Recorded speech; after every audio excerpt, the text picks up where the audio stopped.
In a world crying out for Thunderdome.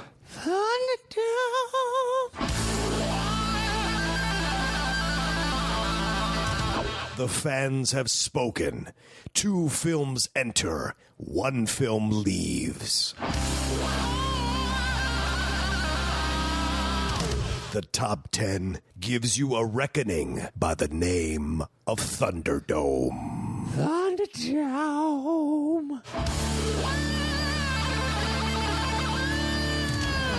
Brought to you by the Schmoes Know Network. Take it away, boys.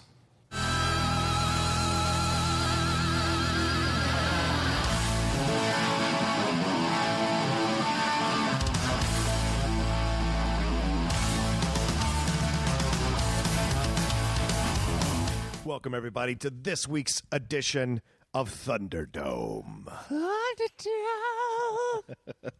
Matt, this is, well, I guess it would be Blunderdome. This is a Blunderdome. Right, Blunderdome. This is a Blunderdome. This is an unsettling choice. We had was it video game movies? It was video game movies. Yeah. Blunderdome. It was immediate from Tim. I'm going to look it up. It's, shoot. Okay. You can't say anything, but we're prepared, a couple of guys, to have all the names ready.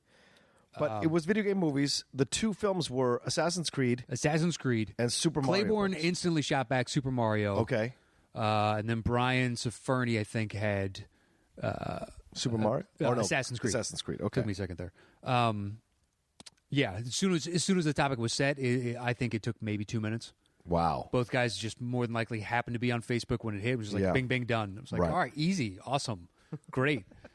Fuck. And then you look at these 2 movies, exactly. you're like, I was pulling for Assassin's Creed because at least there'd be some stylistic choice. Mm-hmm.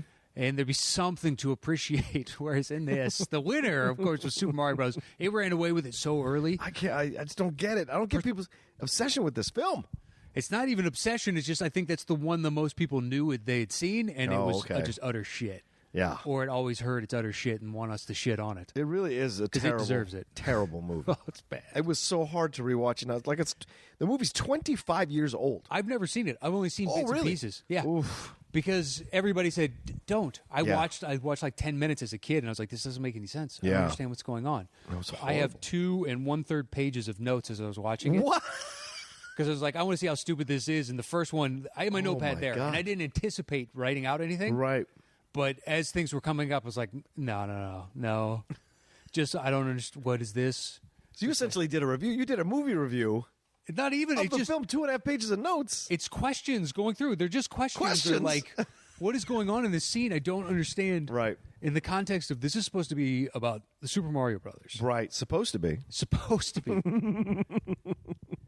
And it came out, what year is it, 93? 93, 25 years ago. So that puts it like 10 years after the initial inception of Mario. Right. And it bears no resemblance to the game in any capacity. I mean, this is like one of those like film. This is like one of those like dramatizations where they say the names were changed to protect the innocent, because the only thing it's in reverse, because all the names are kept here, but nothing about the film has almost anything to do with the game. No, you have the 2 brothers, you have the princess. Then there's the dinosaurs, but that's pretty much it. Yeah, but they're not even like I don't even understand the dinosaurs. Yeah, exactly. It's like, hold on. So this is a Mario, okay, Koopa Land, or whatever it is. Yeah, is a mirror, and I'd never thought of it like that in no way, because basically Koopa's the only lizard. Well, there's the what are those, like tortoise whatever that throw the battle hammers, something like that. But it's not like it's an entire reptilian planet.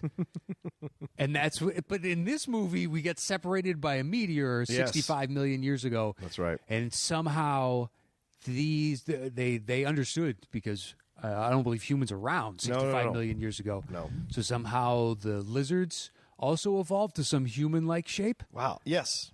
Exactly. Eventually? Yes. That's the trajectory of reptilian DNA at that point? Is that what we're doing? Is that what we're doing? It just doesn't make any sense on the outset. It's like, what is this prehistoric bullshit all over this? Dude, and it just goes over and over and over again. So on the mirror side, I love it.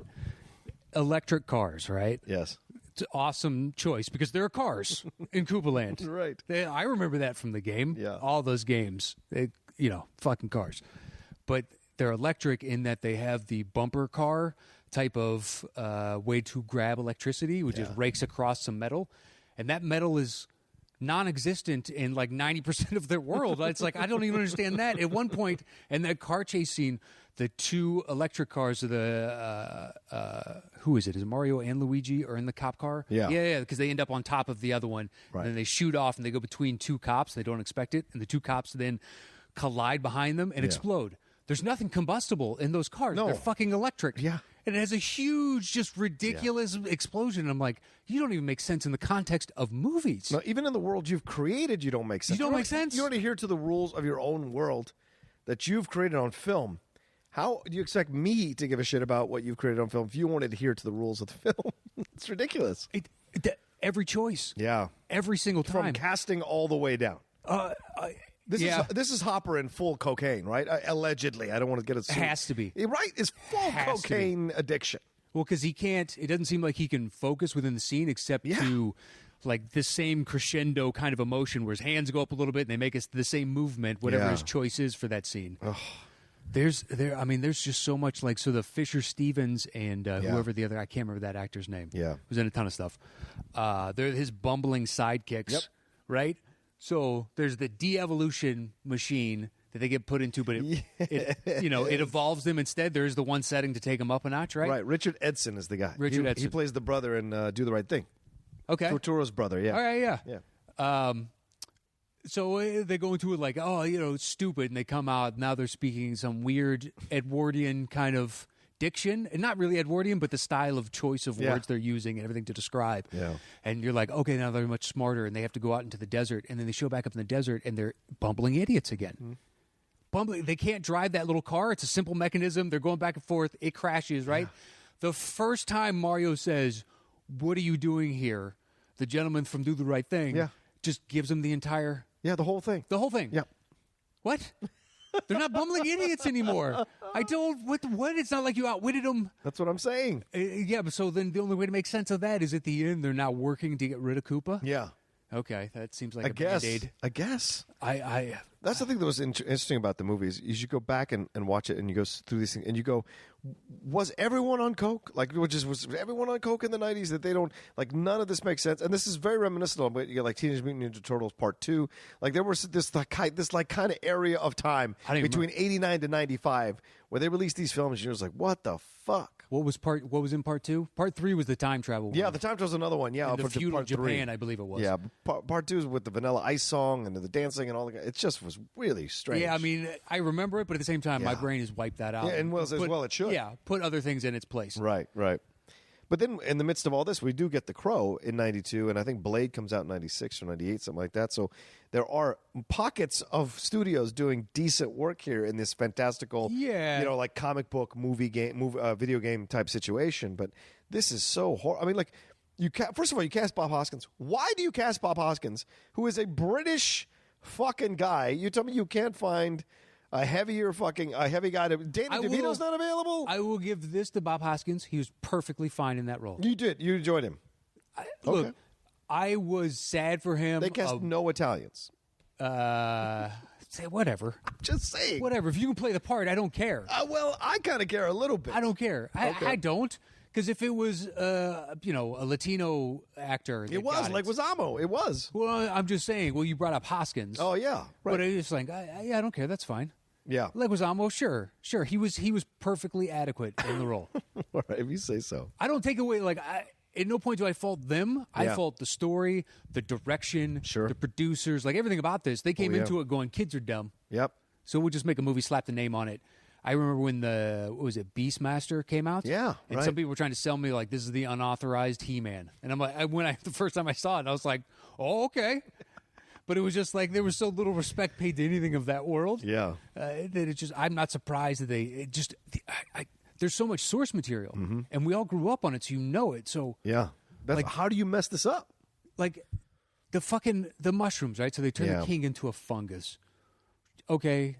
An homage on some level because the fungus helps Mario in throughout that world. Right. Sure.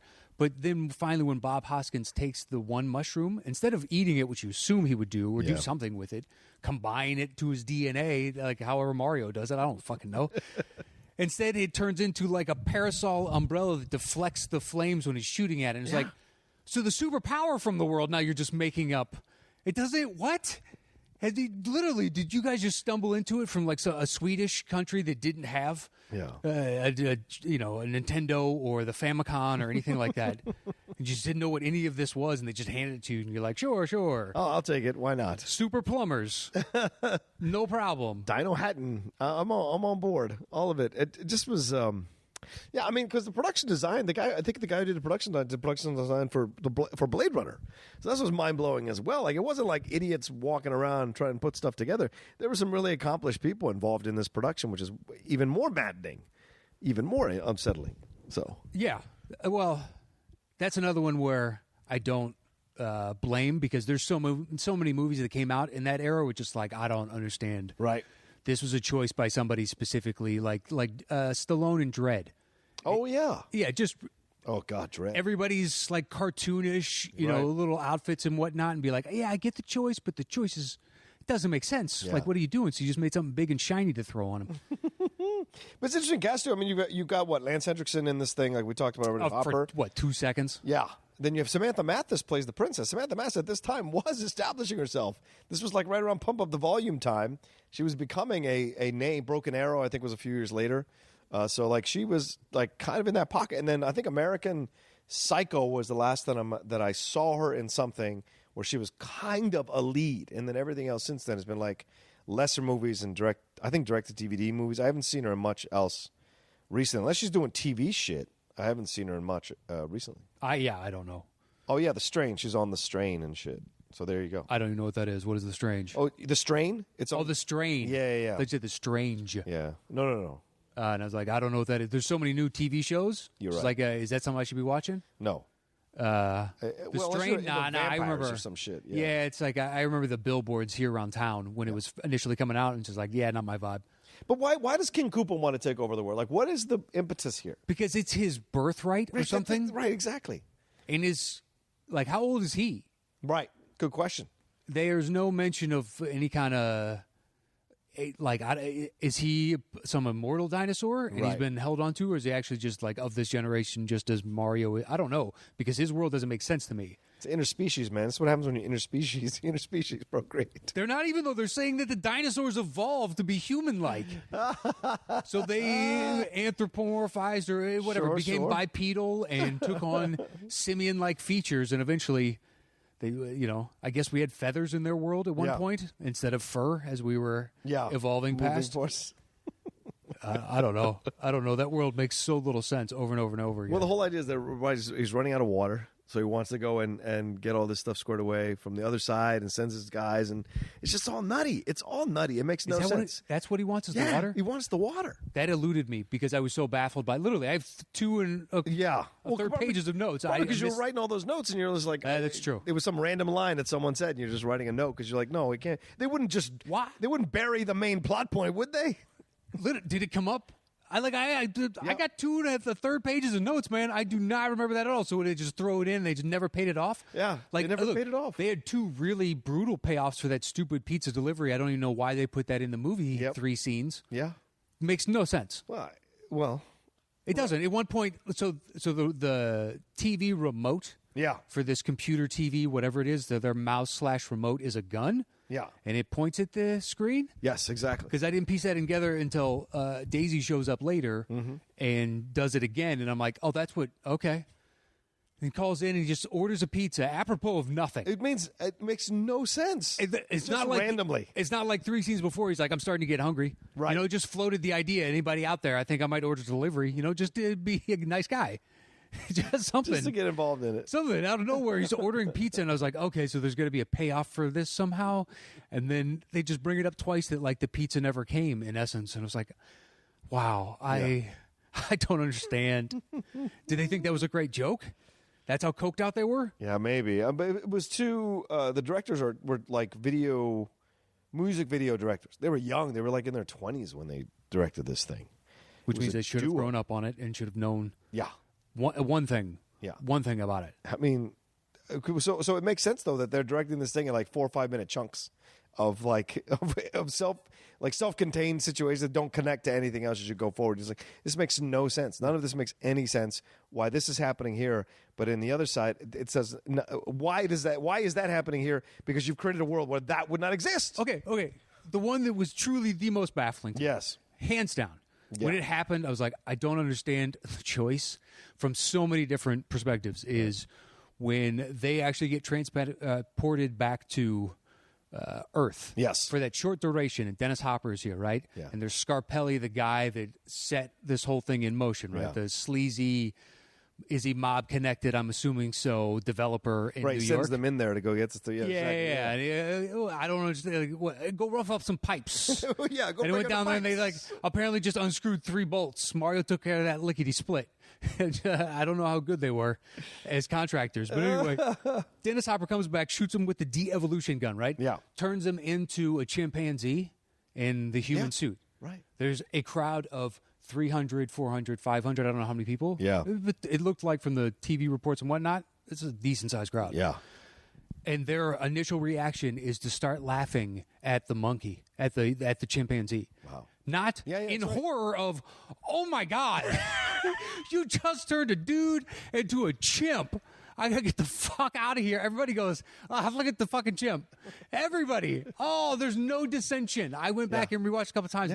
They're all on some drug I don't understand. Of course. Is there Prozac in the water, in the drinking water in New York, and they're just all completely numb to life around them. They start laughing. I was like, are you fucking kidding me? And you don't mess with the chimps, dude. Just transports. Yeah, but that means that dude could do that to all of us. Yes, true. So we're all in danger. Why is that funny? Yeah, right. Exactly. This guy just materialized out of nowhere with 2 whatever the fuck those things are, because they've never seen a Goomba, which I like the choice of Goomba. They're on the opposite side of New York, and they grew up. It's this thug henchman. Yeah, they're Goombas. Okay. Yeah, the whole thing could be pretty offensive because they're doing the accents. And you've got Goombas. I mean, the whole 9 is there for Italians. So I'm just like, it's just madness. I think any rational Italian looks at that and they're like, listen, if you're predicating our stereotypes upon this movie, then I don't care, because no one is this foolish. Yeah. At least they wasn't even more over the top, like, hey, Mario, like Leguizamo is just going full. Exactly. A lot of hand talking. Which when I was over there, I've seen that to come back, man. There is a lot of hand talking with, of course. But an obscene amount. So much so that when I tried to haggle for something by the end of the trip, I did it too. Just let them I've been here. I know what you're trying to do. It's not happening. Give it to me for 5. Yeah. 5 lire. Well, and the woman, was it Bertha? The one with the red leather? What was the whole point of all that? Just introducing that character, having her be all about Mario, and then where does that go? I believe there's somebody within the trilogy that came out, or actually they bring in Yoshi. Yoshi doesn't come until Super Mario Land? Right. So they've got 4 under their belt. I want to say Big Bertha is the name of a character within Mario is that what at some it point. is? I think so. Okay.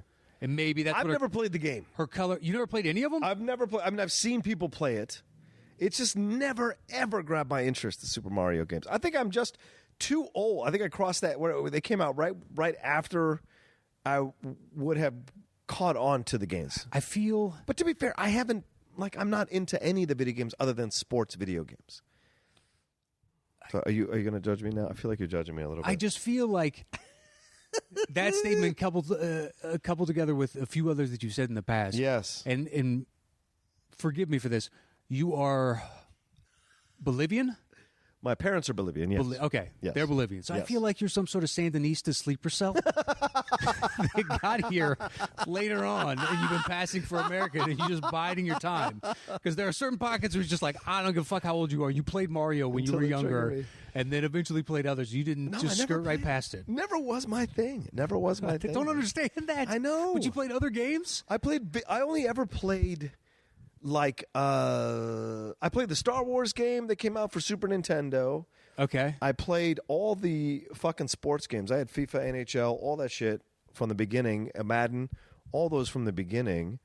But I never had a real interest in playing the other type of video games. I'm sure I played with friends. I don't remember playing growing up. I had Atari, and I played Oh yeah, I had an Atari soccer too. game and the tank game that they had. I played the Tron. Pitfall. Yes. I remember when I beat that. Yeah. And I would literally, it's one of those, you just want to spike the football, kind of like, I just beat this. I was so young. I was so accomplished, jumping over those damn crocodiles. I think it's because I grew up poor and we didn't have money for a fucking video game system until I was in my late teens, 20s. My brother and I would go to the arcade all fucking day, though. That I would do. My brother and I saved up all our birthday money and all that money for months, maybe even a full year. And then did we split the cost with my parents or did we buy it?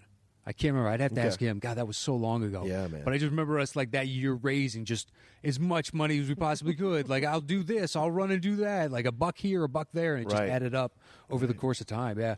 I played Frogger. I know that. What's the one on the log? Pitfall Harry, right? That's the one with the log and you're jumping. Oh, yeah, you got to have the vine. Yes. And it has that weird. That was cool. I liked playing that. Yeah. But when you were swinging on the vine, that little Tarzan, like little beeps, because the sound editing or whatever the case is was so rudimentary that they could only put in specific. It wasn't until like Nintendo later on where you had these big, more orchestral type of what they were able to pull off. I wish I'd gotten into video games more as a kid because I would probably have a second career doing what I'm doing now for the video game side of things too, because so many people like play these things and like get them and they play all fucking weekend to break it and crack it and do whatever. And for me, the repetitive nature of it drives me insane. Other than the Tomb Raider games, I've always loved the Tomb Raider games. Those are great because it's a mystery and you're trying to figure it out. And you would like Uncharted. Oh, yeah, I know. Everyone's told me Uncharted is like I've played incredible. The first three. They're awesome. Yeah, really? They are absolutely awesome. You're Indiana Jones. Yeah. It is the shit. Okay. It is the shit. I know my friend Shannon, he's a massive Uncharted fan. That and Assassin's Creed are his games. He always buys them and plays them all the way to the end. So, like, respect for that. I suppose I should play the Uncharted one. People really like them, you know. That was awesome. I don't have a console. Yeah. So it was just when I had roommates or something like that. Oh, you've never had a console? No, I had as a kid. Okay, I had a Nintendo, a Super Nintendo. Right. You know, I had that stuff, an Atari. That's what's ironic. I bought the PS4 not for games. I bought the PS4 for Blu-ray play to watch my movies on because it constantly updates itself. Yeah. So sometimes with the other players, once it hits a certain wall, you can't keep updating. Sorry about the siren if you guys are hearing the siren. I guess there's hopefully we had it out. Yeah, big who knows? fire thing. Something's going on. But anyway, like sometimes players they can't keep re-upping on the fucking software, and so they'll stop playing. And so with PS4, that never happens. So I just got it I spent a little bit extra just to have it, and then I can play video games. I still only buy 2 or 3 video games a year, like FIFA, every single time. This would be the equivalent of, so they take Madden back in 1993, but yet in that world... It's a lacrosse game. It is, or it's hockey. Or hockey, right. Yeah, it's hockey, but you're like shooting basketball hoops or something, and they used to be penguins. Yes. Like that's their ancestry, and they've now morphed into... That's about how much sense this movie made in the context of the video game itself. Now, as you were watching this, do you think it would have made sense if you were high? Like you would have enjoyed it more if you were high? It's not one of these films that could be funnier high. No. It's just not for me, at least. Empirically a terrible movie. Hence, like, it's amazing. It fails at every level. Yes. The comedy goes for it, fails. Whatever drama it goes for, it fails. Yes. The action it goes for, it fails. Yes. The effects it goes for, it fails. Yeah. The cinematography it goes for, it fails. The script it goes for, it fails. Yes. The acting actually is the only thing I can say where they all did a fine job given the stupidity of the situation around them. Yeah. I'm not faulting them. They weren't so terrible within the movie that added to it. Yeah. They did the best they could with one of the biggest turd sandwiches I've ever seen. I mean, that was like, you ever watch Bear Grylls? Oh, He's out on the African savannah, and he has to get water from an elephant dung. Just as a, like, hey, sometimes this is how you get water, and did that. That's what this is. You're just making the best of a bad situation. Right. You're almost dying. I gotta drink this water. I'm not really pleased with my situation right now. Well, I mean, Perry Nemiroff loves this fucking movie. When I told her we were doing this movie for Thunderdome, she's like, "Oh my god, I love this movie." And she's like, "It's because it's from a certain time, I guess. Certain people grow up as if they were kids when this thing came out, they have a thing for it and remember it in a certain way, a fondness for it or a nostalgia for it, which is really interesting because it is a terrible movie. I got to imagine you're like 4 years old, 5 years old. Maybe. That's the only way the magic of this. Yeah. Because it's boring. And it's only, that as well. And it's only the logic makes sense too at 5 because you're not really putting 2 and 2 together in a connective tissue on an overall picture of a film. You know what? One scene I did like, but it has nothing to do with Mario. Is when they're. I mean, it does for the characters, but not the game. When they're in the elevator and they get the Goombas to dance. Oh yeah, that was kind of a fun little scene. I did like that scene. Yeah. And then they snap to when the one guy opens. Yeah. That actually elicited like, hey, you guys know what it's like to be a person who made this. See, this is you created an emotion. Good for you. And they go back to the detached, apparently coked out selves. Right. This is a little bit of random humor. Hey, they shot that after like a weekend bender, a lot of remorse. They were on Monday. I need something beautiful in my life, something sweet, innocent. It's that Tiny Dancer scene from Almost Famous. Yeah, it's basically exactly. that. Oh. No, but this is interesting. Also, it's an interesting time for Hoskins and Leguizamo. Like Leguizamo is one of these guys that is always like come close, but doesn't quite get there. And he shows up in so many interesting films, but he's never really been a lead, you know. And so this is an interesting choice from him at the time in his career because he's a stand-up doing his one-man shows in essence, and I think he was just a one-man show. Was he just one-man show? He's one of these guys that only does one-man shows? Well, that's what I knew him from HBO. Okay. But I don't know that I ever... Maybe did it like super, super early on or something, but yeah. I thought it was just like he was a one-man show guy, and that's how he came to fame. Are there people like that just do one-man shows and they're not stand-ups? Like I know Whoopi... Yeah, Whoopi, right. Did like her audition for basically all of Hollywood happened at the store up in one of the rooms called the Belly Room. Okay. But she did in essence a one-man show that she would do later on HBO. Right. And that she got signed to and then boom, bumped her up to doing those movies right after that. Right. So, I mean, yes, I'm sure there are others that they were so amazing as this one man on Broadway or something and scooped him up and that's what got them in the door. Wow. I have no idea. There's got to be others, though. I used to go to one-man shows or one-woman shows over at the Comedy Central stage here in Hollywood. Okay. Because there was a guy that I would watch, and he every 6 to 8 months he had a new one-man show. It was incredible. And it was one story for 45 minutes. Entertaining? One story. Phenomenally entertaining. No changes of sets or anything. Just him sitting in the chair and then moving around, doing things, and interacting with what he's interacting with, telling the story, looking at the audience, telling the story, being in the story, and then imitating. Impressive. It was, and then imitating the people who are playing the different characters in his story, talking to who he is in the story, and and it's real. Like the last one he did that I saw, what's his name? Talked about the death of his father, and it was incredible. Like it was funny, and then like bittersweet and heartbreaking. Sure. And just you connect. Yeah. Because it's so intimate. It's a little black box theater. Yes. So you're not more than 10 feet. Yeah. 15 feet max at any incredible. given time. Yeah, my friend Jamie Foxx, she did one that she took around the country, a one-woman show, which was all about like her growing up with her family who had issues, I think, with addiction, and they were abusive at times or not abusive at times, and she had to forgive, and it was really tragic. And I didn't like the show because I thought it was way too melodramatic. Because I think I'm just not built to enjoy those kinds of shows. But you see something like Carrie Fisher's one-woman shows; those are fantastic. Those are incredible, layered, very fun. Anybody or like Leguizamo's, those are great. Ghetto Clown, whatever. Those are anybody great. that's good at their craft like that, no matter what it is, is engaging to watch. Yes, they are. Like if you go to Magic Castle here in town, and you see like a buddy of mine is a magician up there. So my wife and I went up there one time, and he was just like he took us around, showed us to all. I'd been there a bunch of times, but he got us into a bunch of different shows. Right.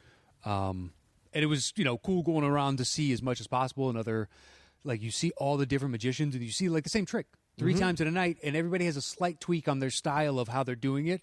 You can evaluate, but you appreciate because they're all so intimate. The eye contact, engaging. Some guys are really good at it, and you're just fully enraptured with what they're saying. But anytime we're up that close, with somebody that talented, it's hard not to be mesmerized by it. Yeah, it's incredible to watch. Yeah. I've thought about doing it many, many times, and I'm just like, there's so much effort. It's so much effort. But when I saw that guy, he's the reason I even consider it still in my head to do one. And because what's his name? I can't remember. It was so long ago. It was so long ago. I wish I could remember the guy's name, but he was so like it was standing room only when he did his one person shows. So it was phenomenal to watch. So I wish I remembered. It was like 10 years ago, dude. Okay. It was really fun. A lot of fun. Have you ever thought of doing one? No. No, it's not your style. No. I like storytelling. I've just never thought of doing one. No, interesting. The thought has never crossed my mind. for good or ill. Because people are listening, you may not know, Matt has some fun fucking stories. And so... Yeah, I tell them, when I perform, like, just like, it's what it's saved for. Mm-hmm. Stuff like that. I got a million stories like that. Some of them are, whatever. They run the gamut. Yeah. But since I sobered up, my stories suck by comparison. I don't get into, like, how did I get myself into this situation? And then you talk about the absurdity of the situation. It happens quite a bit when you're inebriated. Yeah, sure. Yeah, you can just wander into all kinds of fun. I remember that the other night when I went, we had a really great time. Like, a bunch of us got together for a friend. His wife went out of town, and we all just got together and, like, fucking rolled. And I haven't done ecstasy in, like, forever. I haven't done Molly in forever. We rolled a little bit, got high a little bit. It was fucking great. You know? But all the different... But everyone is, like... This is the thing that's interesting about when you're doing it. It's like, everyone is going to bring whatever they're going through at the time into the room. Yeah. Into the area. Sure. And some people went a little hardcore. Some people did less. And... it was interesting to watch everyone's different reactions, because for the first time ever, because usually I'm a wild man. Like, when I take it to extreme. I used to take it to push the boundaries. I would do the most insane shit to push the boundaries just to see. Yeah, because I would combine shit. That's sure. the thing. And so I've done it myself. Yeah. But at the time, this is the way I'm built. Sometimes I like to push the boundaries of what I can handle. It's that kind of like macho bullshit. All right. So, well, yeah. I mean, it's not surprising. Yeah. Well, my friends were like, dude, we can't get high with you anymore because we're fucking having to take care of you. That's the downside of it, because some people, like, they just have to get it out of their system. Yeah. And other people, it just takes them longer to burn through that. Yes. You know what I mean? That candle, the wick on that just a little bit longer. Yeah.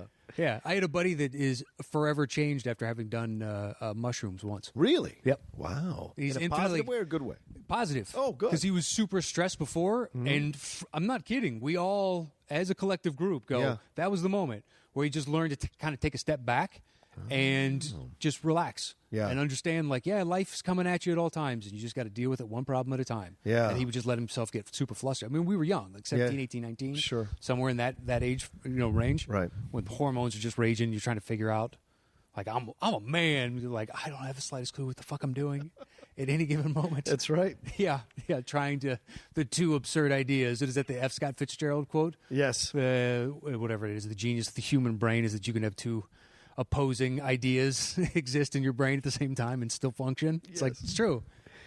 But that's the key to everything, man, is like, take it one problem at a time. Because if you start to take all 7 problems on, you're not going to be able to solve them all at the same time. You just got to take it one and prioritize. Prioritize is the key too. What is the one that you got to handle the most? Boom, get on that. Then slowly move down the list. Yeah. And you learn that as you get older, because you're like, everyone gets overwhelmed in certain moments, so you just got to figure that out piece by piece. So it's insane. But I haven't done it in a long time. I hadn't rolled in a long time because the last time I did it was just a terrible experience because I just went too far. So this time I realized, okay, I can just do it in a chill level, and I wanted to go home. Like, I did not want to spend the night. I wanted to go home. So it was. I measured myself. You normally would out. Stay out all night? Oh yeah. I mean, when in the old days when I used to roll, I would just go, because when I used to go hardcore. Like, I would drink, do the weed, then drop, and then I drop a second pill. And when I dropped the second pill is when all shit broke loose, because I would do accents. I would walk around pretend like being someone else. Like, it would be very intense.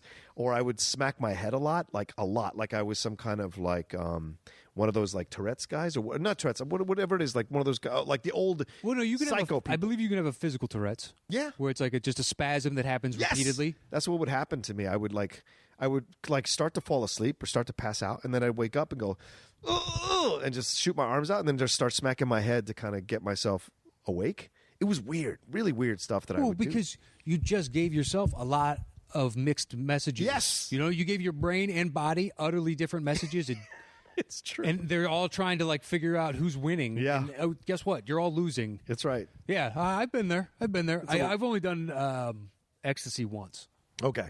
That became popular after I cut that stuff mostly out of my life. Yeah. I'd done my fair share of fun before that, and eventually it was just like, I like booze. Right. And I'm going to hang with booze for a while. I'm good with the booze. Yeah. I did enough Let me negotiate this. Well, it's especially like, because I did, mushrooms and acid and stuff like that. You got to set aside time for that. Oh, no shit. That's a chunk of, like, depending on how much you take. Yeah. the better part of a day and a half, just because of then like coming down off some of that stuff is brutal the next day. Mm-hmm. I remember acid the next day, afterwards, because it's cut with like speed and stuff like that. Your body would just be so lethargic. At least mine would. I've never done any of that. The shrooms or the acid, or cocaine, heroin, none of that shit. Yeah, I've only ever done weed, liquor, and then Molly every once in a while. But Molly's better. Well, never mind. We're gonna get into the wrong discussion here. Yeah, sorry about that. Anyway, Super Mario Brothers. That's what we were talking about. It's a crappy film. If you have a different point of view, I'm sure some of you liked the film. Somebody must have liked the film at some point. Every film is liked by somebody. But there's just so much incoherent shit through this whole film. Sell me on one more scene. Yeah, find me one more scene in there that I like other than the Goombas in the elevator. The end credits. I think the end credits. That's basically it.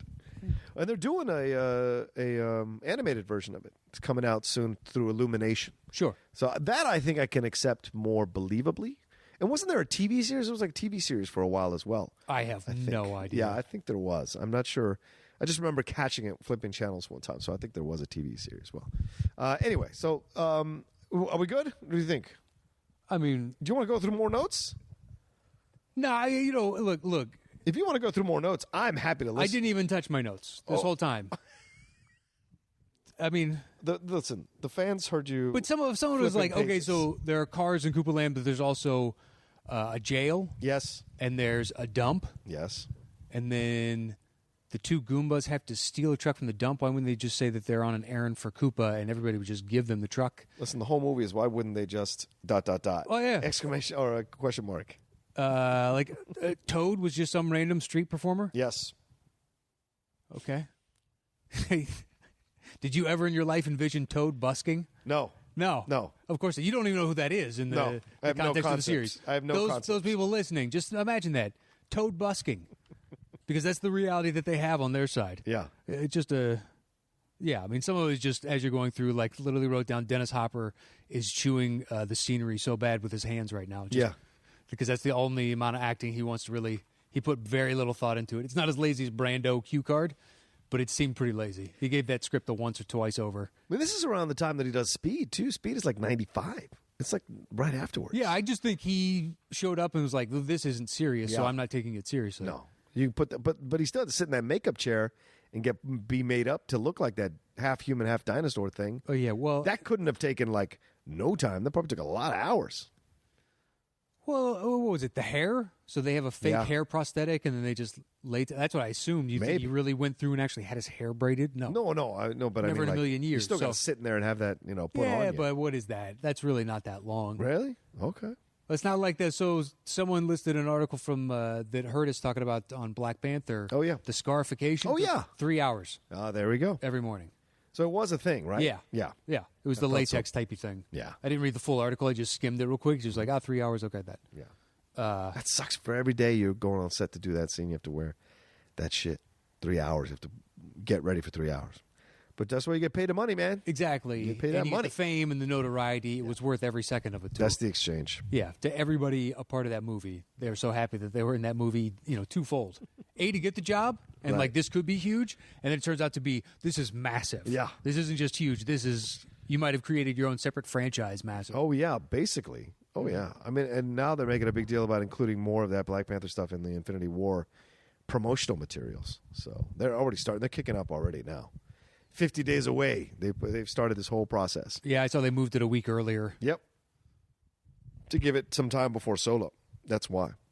And now Rampage moved back a week as well to give themselves 2 weeks between Infinity War and their movie coming out. So it's all, it's all moving around. Rampage looks so atrociously bad. I don't think it you looks... want to talk about another bad video game movie? That thing has all the hallmarks of bad video game movies. If you say so. I don't know if it feels... I don't know if it feels bad to me, but it certainly could be. Look, I just love The Rock. But the storyline on the original Rampage video game is paper thin. That thing is 2 sentences long. Sure. Monsters show up, destroy city, we have to stop them. That's the game. Yeah. Like, they put in a little backstory to it, but it's a bunch of bullshit. Some connection to the, he's friends with the ape. There's a whole thing there, man. With the gorilla, rather. There's a whole thing. That looks terrible. I can't wait for others to tell me don't go see it. Yeah. We'll see. Well, we'll see if there's ever going to be a good one, because I'm hearing not great things about the Tomb Raider one too. I'm hearing half and half. Like some people like it, some people don't. Same thing with Wrinkle in Time. Some people like it, some people don't. But of course, Wrinkle in Time is not based on a video game. But I'm saying Tomb Raider. People are thinking Tomb Raider might have been the one. So we'll see. I mean, Jumanji. People are trying to make Jumanji count, but it wasn't actually a video game before. Yeah. So I don't know if that counts. That does not count. Yeah, I feel like it's splitting hairs at that. Yeah. That's monkey business with the definition. Yeah, I don't count that. Yeah.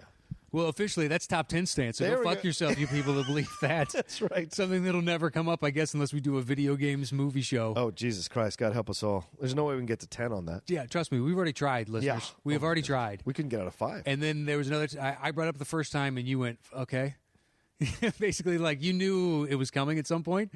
And then, a year later, I was like, man, we got to revisit that. Can we do that? Because that's a good topic. Yeah. We both just went, no. No. There's nothing. There's nothing. No, we can't even get to 5 I'm combined. lying to myself about this entire list. Yeah. A worst, and by saying that number 1 is the least worst of, here are the 10 least worst. Yeah. We could do that. Sure. That's not really this show. That's a clunkier titled show. Welcome to the top 10 least worst. Yeah, I'm not going to be able to get through that. Least worst video game movies ever made. I'm not going to get through that. It'll hurt me too much. Oh.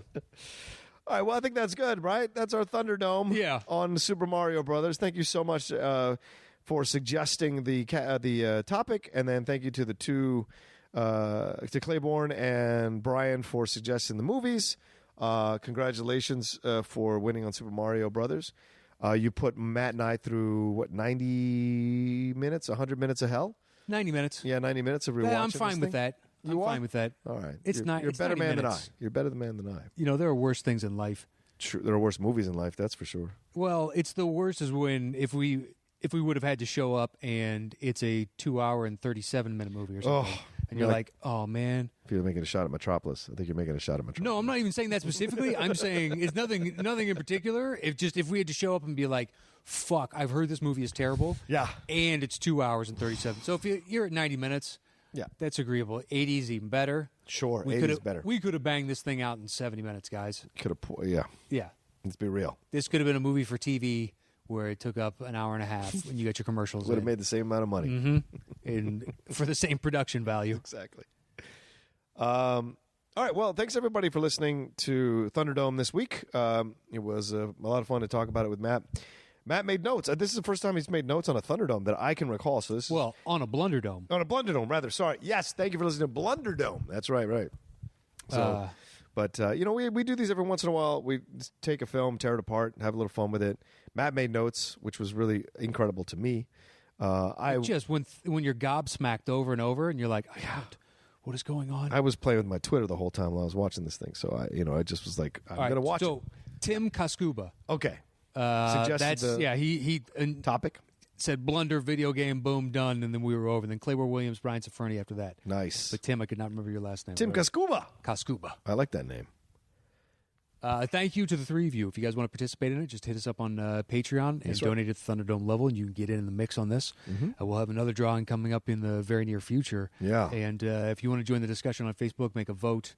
Follow us on Twitter at Matt Knost, MATTKNOST.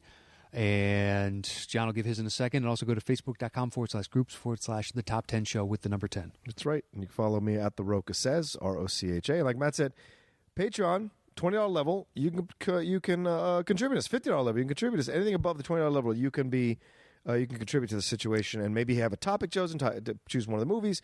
You got to go www.patreon.com/the top 10, the number 10 there, and be a part of it. And thanks to everyone who has been contributed to Patreon. It's been growing every month, and it means so much to us. We got things in process that once they come forward, I think you guys are going to be really, really happy with the stuff we're putting together, and it's going to be a great way to represent the show and also kind of show some love back to us for the time you've committed to listening to all our shows. And it's a pleasure to read all your comments. I think Matt echoes this sentiment as well, that you take us along with you to do whatever you're doing, cleaning the house, working out, some dude spending the mornings doing whatever. I love it. Himself just listening to the top 10. It's him in the tub. Yeah. And his hairy ass legs are just hanging up through the water. And I'm like, on the one hand, I am put a smile on my face. I was like, oh, that's interesting. On the other, that means that there's a dude naked just listening to I'm cool our with two that. voices. Listen, hey, how are you? Hey, put the bass or put the speaker next to the bathtub. Get those sultry tones going, John. Give him a deep bass. Thank you for being naked in the tub with the Top 10 show. Oh, the Top 10 Thunderdome. Yeah, the Top 10 Thunderdome. Blunderdome. Remember to shave those legs. Remember to shave those legs. Now you sound like a DJ. You gotta shake those legs. Coming up a twofer. It's two for Tuesday on the Top 10. Remember to donate that hair to charity. All right, thanks everyone for listening to Blunderdome.